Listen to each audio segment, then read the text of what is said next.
My name is Maya Callahan, and I am 21 years old. Last Tuesday, my mother called me for the first time in 3 years. She did not ask how I was doing. She did not ask about my apartment or my truck or the business I've been building since I was 16. She said, "Maya, we are in trouble. The house is underwater, and your father's practice is losing clients. We need help." I listened to every word. Then I told her I would think about it. Then I hung up and opened the Notes app on my phone, the one I have been adding to since I was 16, and I scrolled to the bottom where the last entry read, "Mom, text message October 14th, 2022. I told Linda at the salon that you work in logistics." I could not bring myself to say truck driver to her face. I read it twice. Then I called her back. Before I tell you what I said, let me take you back to where this started. And if you are new here, hit subscribe and drop your city in the comments. I read every single one. Caldwell, Tennessee. Population just under 6,000. One high school, one country club my family did not belong to, but my father talked about like they did. One main street with 3 empty storefronts that had been empty since before I was born. The kind of town where what your parents did for a living determined which lunch table you sat at in middle school. My father, Richard Callahan, was a chiropractor with a practice on Elm Street that he had built over 15 years and talked about over every dinner like it was a cathedral he had constructed with his bare hands. My mother, Donna, did the practice billing, managed the front desk, and spent the remaining hours of her day maintaining the appearance that our family was doing slightly better than we actually were. New throw pillows every season, a car that was 2 years too new for what they could afford, Christmas cards with a professional photo taken at a park where nobody in our family had ever actually spent an afternoon. I was their oldest. My brother Caleb was 3 years behind me. Caleb was the easy one. Easygoing, agreeable, the kind of kid who made friends without trying and never questioned the plan. My parents adored him in the uncomplicated way parents adore children who do not push back. I loved my brother. I also understood very early that I was the one in our family who asked too many questions. The plan for my life was discussed, not decided, which sounds more generous than it was. Discussed meant my father talked, and I was expected to nod. Pre-med was the first preference. Business was the backup. Teaching was mentioned once, and then never again because my mother made a face. The unspoken rule was simple. Whatever I did had to sound good when my father described it to patients waiting in his lobby. I was a good student. Not because I loved school, but because I was competitive about anything I decided to care about. I cared about math, about geography, about anything involving maps and routes and the logic of how things moved from one place to another. My father called it a phase. My geography teacher, Mr. Potts, called it a gift and wrote it in my yearbook senior year. I kept that yearbook. I still have it. The summer I turned 16, my Uncle Gary came to stay with us for a week between routes. Uncle Gary was my mother's younger brother and the family's quiet embarrassment, which meant he showed up at holidays, got hugged, and was never discussed afterward. He drove an 18-wheeler for a refrigerated carrier out of Memphis, had been doing it for 11 years, came through Caldwell twice a year, and always brought me something from wherever he had last been. A keychain from New Mexico, a postcard from the Oregon coast, once a small cactus in a paper cup from a rest stop in Arizona that somehow survived the entire trip in his cab. That week, he let me sit in the passenger seat of his truck in our driveway for 2 hours while he explained every gauge, every switch, every mirror angle. He talked about his roots the way other people talked about travel. Not like a job, like a life he had chosen deliberately. My mother watched from the kitchen window. I could see her expression from the side mirror. It was the same expression she wore when Caleb tracked mud on the new rug. I asked Uncle Gary that evening if he liked what he did. He looked at me for a moment. He was not a man who answered questions fast. He thought about things before he said them, which made him unusual in our family. He said, "I wake up every morning knowing exactly where I am going and exactly what I have to do to get there. Most people never have that. So, yes, I like it fine." I went to bed that night and looked up CDL requirements on my phone until 1 a.m. I did not tell my parents what I was thinking. I had learned by 16 that there were ideas you tried on privately before you brought them into a room with my father. He had a way of dismissing things before they were fully formed, and a half-formed idea could not defend itself. I needed this one to be solid first. I spent my junior and senior year doing everything I was supposed to do. Good grades, SAT prep, college applications. I applied to 4 schools, got into 3, and smiled in the professional Christmas card photo that year in my college sweatshirt. My father framed it and put it in the lobby of his practice between his licensing certificates, and the whole time, quietly, I was building a different plan.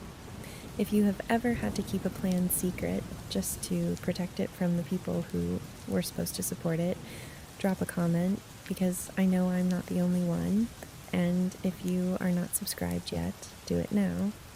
This story is just getting started. I graduated high school in May. I had been accepted to a state university 2 hours away with a partial scholarship. My father had already told the patients, told the neighbors, told the people at the gas station. His daughter was going to college. His daughter was going to be somebody. 3 weeks after graduation, I sat down at the kitchen table on a Sunday morning and told my parents I was not going. My mother set down her coffee cup. My father looked up from the newspaper he was not really reading. I told them about the CDL program in Nashville. 16 weeks. I had already spoken to the admissions office. I had already mapped the cost. I had already researched 3 carriers that hired female drivers under 21 with strong training records. I had done this the way Mr. Potts taught me to do anything, thoroughly, with documentation. My father let me finish. That was the thing I did not expect. He let me finish. Then he said, "You have lost your mind." I said, "I do not think I have. Maya." His voice dropped to the register that meant the conversation was over. "You are a young woman. Do you understand what you are saying to me right now? 16 weeks of truck driving school instead of 4 years of college. Do you hear how that sounds?" "I hear how it sounds to you. It sounds like failure." His hand was flat on the table. "It sounds like I raised a daughter who had every opportunity and chose to throw it away to drive a truck." "Do you know what people will say?" I said. "I do not care what people will say." That was the wrong answer. Not because it was untrue. Because my father had spent his entire adult life caring what people said, and I had just told him that particular currency meant nothing to me. My mother tried a different approach. She reached across the table and put her hand over mine. "Honey, this is just cold feet. Every girl feels this before college. It is scary. But you have worked so hard." "I am not scared, Mom. I am decided." She pulled her hand back. My father stood up. "If you walk away from that scholarship, I will not fund this. Not a dollar. Not gas money, nothing." I told him I was not asking for his money. He left the room. My mother looked at me for a long time with an expression I had not seen on her face before. Not anger. Something older than anger. Disappointment that had already finished grieving and settled into something permanent. She said, "You are going to regret this for the rest of your life." I said, "I hope you are wrong." I enrolled in the CDL program in Nashville the following Monday. I paid for it with 3 years of birthday money, Christmas money, and babysitting money that I had kept in a savings account my parents did not know about. One my grandmother had helped me open when I was 13. She had said, "Every woman needs money that belongs only to her." I had not fully understood her then. I understood her completely now. I started keeping a notes log the week I enrolled. Not out of bitterness, out of habit. I was the kind of person who documented things, routes, expenses, conversations that felt important. I wrote down what my father said at the kitchen table. I wrote down what my mother said about regret. I dated both entries. I did not know yet how many more entries there would be. My CDL training took 16 weeks. My instructor was a woman named Deb, 53 years old, 17 years on the road, forearms like a person who had been doing hard physical work since before I was born. On my third day, she watched me back a trailer into a dock space on the first try and said, without looking up from her clipboard, "You have good spatial instincts. Do not let anyone tell you this is not a skill." Nobody had ever described anything I did as a skill before. Not in those words. I wrote that down, too. I got my Class A CDL 2 days before my 19th birthday. I called home. My mother answered. I told her. "Good," she said. "I hope it makes you happy." She did not ask what came next. She did not ask about pay or routes or what carrier I was joining. She asked if I was coming home for my birthday. I said I was not sure. I had an orientation the following week. "Oh," she said. And then nothing. I took a regional position with a carrier out of Nashville. Dry van, retail distribution, 5 states. The first months were hard with the specific texture of hard that nobody warns you about. The loneliness was not romantic. It was fluorescent light at 3 a.m. in a rest stop in Alabama, and a vending machine sandwich, and 11 hours still ahead of you on the clock. It was learning that your body does not care about state lines, it just gets tired. It was making a mistake on a backing maneuver at a crowded dock in Atlanta and feeling every eye on you, and knowing that some of those eyes were waiting to see exactly that. I did not quit. I did not consider quitting. I had spent 3 years protecting this plan from my parents, and I was not going to be the one who proved them right. My parents and I spoke 5 times that first year. Thanksgiving, Christmas, my mother's birthday, my father's birthday, and one call in July when my mother phoned to tell me Caleb had been accepted to a summer business program. She wanted me to know. I said that was great. I meant it. My father did not get on the line in July. Year 1, I made $44,000. I tracked every dollar the way I tracked every mile. I shared this number with no one. Year 2, I moved to long haul. I had wanted long haul from the beginning, but I had taken the regional job first because Deb told me to. "Build your fundamentals before you build your distance," she said. She was right. By year 2, I was a different driver than I had been at graduation. More patient, more precise, less angry at the road. Long haul changed the scale of everything. I drove through the night in West Texas when the sky was so wide and so dark it felt less like driving and more like crossing something.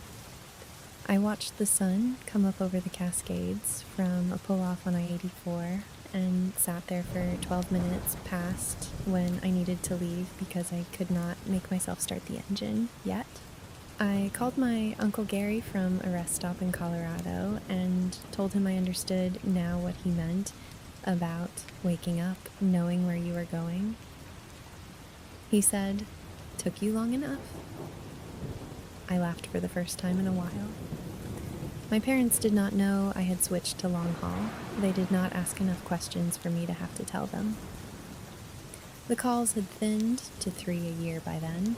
Thanksgiving, Christmas, and my birthday, where my mother always asked if I had thought about going back to school, and I always said I was doing well. Thank you. I had 21 entries in my notes log by the end of year 2. I want to stop here and be clear about something because I have thought about this a lot. The notes log was not about building a case. I was not walking around with bitterness in one hand and a grudge in the other. I had a life I was building, and it was taking all of my attention. The log was just a record. The same way I logged my fuel costs and my maintenance schedule and my HOS hours, I was a person who needed the facts to stay accurate because I had already watched my own history get rewritten once by people who loved me, and I did not intend to let it happen again without a document. Year 2, I made $58,000 and put $11,000 into savings. In the spring of year 2, a woman named Priya joined my carrier. She ran the same northeast corridor I had been picking up, and we ended up at the same terminal in Philadelphia 3 times in 6 weeks. We started talking the way you talk when you are far from home, and someone nearby speaks the same language. Not the same background, the same language. She had come to trucking from a completely different direction, grew up in New Jersey, studied accounting for 2 years, hated it, got her CDL at 22, and had not looked back. She was 26 and already talking about her own authority. Priya was the first person I knew who made the idea of owning a truck feel like a plan instead of a fantasy. She said to me once at a diner outside Harrisburg, "You know what our parents have in common? They both thought they were protecting us from something." She stabbed a piece of melon with her fork. What they were actually doing was protecting themselves from having to explain us to other people. I stared at that for a while. I wrote it down. Year 3, I started studying for my own authority, FMCSA registration, insurance requirements, load board mechanics, rate per mile calculations. I did this on rest breaks in hotel rooms, in the passenger seat of my own cab when I was parked and waiting on a load. I built spreadsheets, I ran projections, I had my father's methodical brain, even if I had refused his plan, and I was using every bit of it. My mother called in October of year 3, not on a scheduled occasion, just a regular Tuesday. I almost did not answer because unscheduled calls from my parents had a history of arriving with a specific weight. I answered. She asked how I was. I said fine. She asked about work. I said good. Then she said, "Your father and I ran into Linda from the salon last week. She asked about you." I told her you work in logistics. I waited. I could not bring myself to say truck driver to her face. There it was. I said, "Mom, I am a truck driver. That is what I do." "I know, honey. It is just easier sometimes." "Easier for who?" She changed the subject. I added the entry that night. Item 24, October 14th. I could not bring myself to say truck driver to her face. I did not call her back for 6 weeks. Year 3, I made $71,000. I had been setting money aside every month with the discipline of someone who had learned early that the only safety net available was the one you built yourself. I had $34,000 in savings. Not enough for a truck yet. Getting there. My father called in December of year 3. I knew before I answered that this was not a birthday call or a Christmas call. It was 10 days before Christmas, and his voice had the careful quality of someone who had rehearsed. He said, "Your mother tells me you are doing well." I said yes. He said, "That is good to hear." A pause. "I want you to know that your mother and I think about you." I said, "Okay." Another pause, longer. He was not a man who found silences uncomfortable. He used them the way he used everything, strategically. Maya. He stopped. I heard him exhale. I had never heard my father fumble a sentence before in my life. I waited. He said, I may have been harder on you than I needed to be about the decision. I am not saying you were right, but I may have been harder than I needed to be. I sat with that for a moment. It was the closest thing to an apology my father had ever produced in my presence. It was also carefully constructed to not quite be one. He was not saying he was wrong. He was saying he had been excessive. Those are different things. I knew the difference because I had been tracking the difference for 3 years. I said, I appreciate you saying that, Dad. He said, good. He sounded relieved, the way people sound when they have said the hard thing and believe the account is now settled. I did not tell him the account was not settled. I said goodnight, and I meant it without bitterness, because I had made a decision sometime in year 2 that I was not going to carry my parents' limitations around inside me like luggage. They were theirs. I had my own road. I called Uncle Gary that night instead. I told him about the conversation. He was quiet for a moment. Then he said, your dad has always needed things to work out before he could admit they were going to. I thought about that for a long time, driving through Virginia the next morning. The truck came in the spring of year 4. A 2019 Freightliner Cascadia, 450,000 miles, inspected, clean title, purchased through a small SBA loan, and the $41,000 I'd saved over 3 years. I drove it off the lot on a Wednesday afternoon and sat in the cab in the parking lot for about 4 minutes before I started the engine. I called Priya. She said, welcome to the other side. I called Uncle Gary. He said, your grandmother would have liked this. I did not call my parents. I want to be honest. About why. It was not cruelty. It was protection. Not of myself from them. Of the moment from them. I had learned that my parents received my good news the way they received my choices, as something to be evaluated against the plan that had not happened. I did not want to hand them this moment and watch them look for its flaws. I wanted to keep it whole for a little while. I told them 3 weeks later, casually, in a Thanksgiving call. I mentioned I had purchased my own truck. My mother said, goodness. My father said, that is a significant liability. I said, it is also a significant asset. He was quiet. I had 29 entries in my notes log. Running my own authority changed the math in ways that I had projected, but that still surprised me when they arrived. I was negotiating my own rates. I was choosing my own loads. I was building relationships with brokers who started calling me directly because I was on time every time, and I never damaged freight, and I never complained, and I solved problems quietly instead of announcing them. By the end of year 4, I had 2 regular shippers who asked for me specifically. My income that year was $94,000. After truck payments and insurance and fuel and maintenance, I cleared $61,000, more than my father had made in the 3rd year of his practice. I did not tell my parents the number. Priya and I started talking seriously about a small fleet, not a big operation, 2 trucks, 2 drivers, specific lanes, reliable shippers.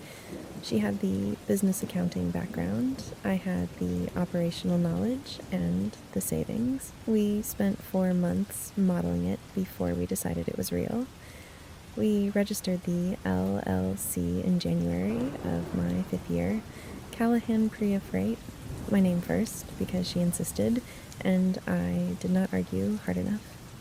The week we filed the paperwork, I sat in my truck at a rest stop in Ohio and opened my notes log and read every entry from the beginning. Not for the first time. I had read it through twice before, but this time felt different. I was not reading it to remember what had been done to me. I was reading it to understand the distance between where I had started and where I was sitting right now. 19 entries from the first 2 years, smaller things. My mother's tone, my father's silences. the Christmas card where my college sweatshirt was framed in the practice lobby, and I was not invited to the New Year's party they threw for patients that year because my mother said it was a professional event. The entries from year 3 onward had a different quality, larger, more deliberate. The salon story, a conversation my cousin relayed where my father had described me to a family friend as she went a different direction, with the specific pause before different that said everything he was not saying. A text from my mother in year 4 after I mentioned my truck that read, "Just be careful, Maya. You are a young woman doing a very physical job. Are you sure this is sustainable? Are you sure this is sustainable?" Year 4. After I had already proven it was, after the numbers were already undeniable, still asking if I was sure. I closed the app and started the engine and drove. If you have ever kept going past the point where the people who doubted you expected you to stop, I want to hear about it. Drop it in the comments. And if you have not subscribed yet, this is the moment. The call came on a Tuesday morning in March. I was outside Nashville, an hour from the terminal, running a load of medical equipment I had picked up in Charlotte. My mother's name on the screen, unscheduled. I answered on the second ring. Maya.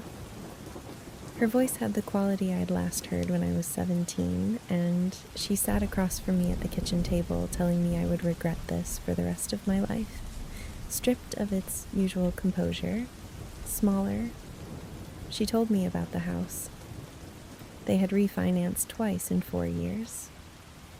The practice had lost its 2 largest insurance contracts the previous year and had not recovered.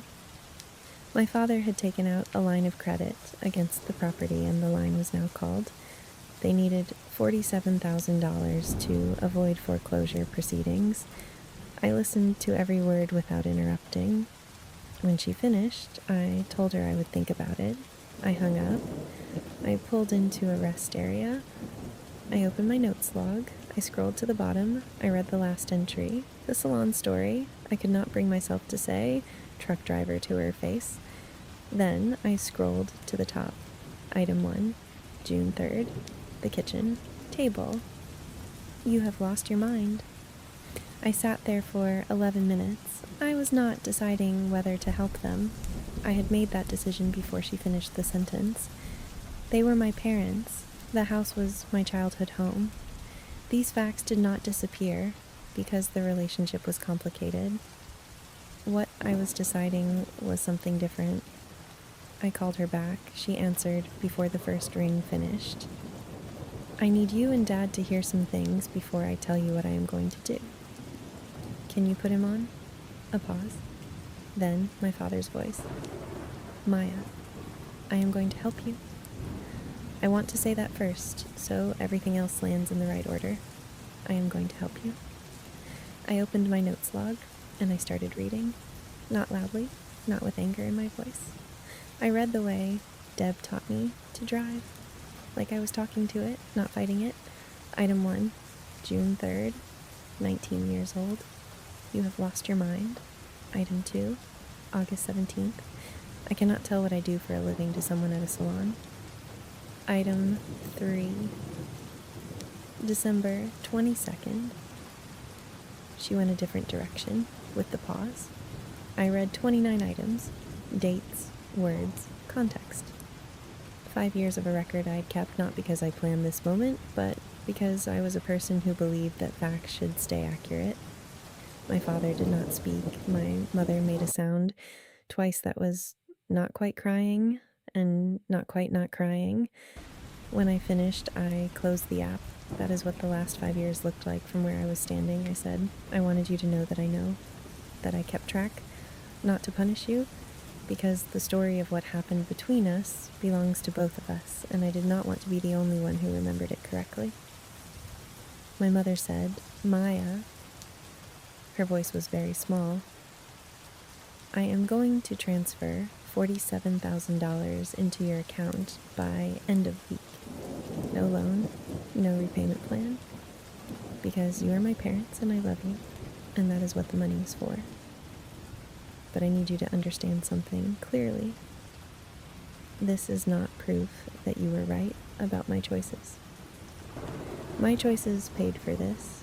My truck paid for this. My routes, my loads, my hours, my work paid for this.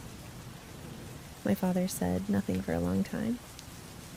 When he spoke, his voice had a quality I had never heard in it before, quieter than his quiet. He said, "I know that." 3 words, "I know that." Not "I am sorry," not "I was wrong." But something in the way he said it told me he had been sitting with the weight of those words for longer than this phone call. I said, "We can talk more when I get back to Nashville." He said, "Okay." I said, "Dad?" He said, "Yeah." "I love you. That has never been the question." I could hear him breathing. Then he said, "I love you too, Maya." I am sorry it took me so long to be worth saying that to. I hung up. I sat in the cab. Outside, a family was walking through the rest area parking lot. A father and a small girl, the girl holding his hand, both of them going wherever they were going together. I watched them until they reached their car. Then I put the truck in drive and finished my route. Priya asked me about it that week over coffee in Nashville. I told her the whole thing. She listened the way she always listened, all the way to the end before she said anything. Then she said, "So you helped them?" I helped them, after everything. I thought about it. I thought about the kitchen table at 19, and Deb, and the Cascades at sunrise, and Gary's cactus in a paper cup, and 29 entries in a notes log, and a truck with my name on the authority. After everything I said, I had enough left to. She nodded slowly. She understood what I meant. Not enough money, enough of myself. 5 years on the road builds something in you, if you let it. Not hardness. Something better than hardness, a kind of steadiness that does not need the argument to be won, because you already know what you built, and nobody's opinion of it changes the load you are carrying, or the miles you have run, or the fact that you got there on your own. My parents did not make me a truck driver. They tried to make me something else entirely. I became a truck driver anyway, in spite of them, and then I became a business owner, and then I became the person they called when everything else ran out. That is not a happy ending. It is not a sad one either. It is just the truth, and the truth was always the only thing I was interested in keeping track of. If this story reminded you that what you build in silence speaks louder than what anyone said about you out loud, share it with someone who needs to hear that today. Drop a comment. Tell me where you are watching from and what you are building. And subscribe if you have not, because I will see you in the next one.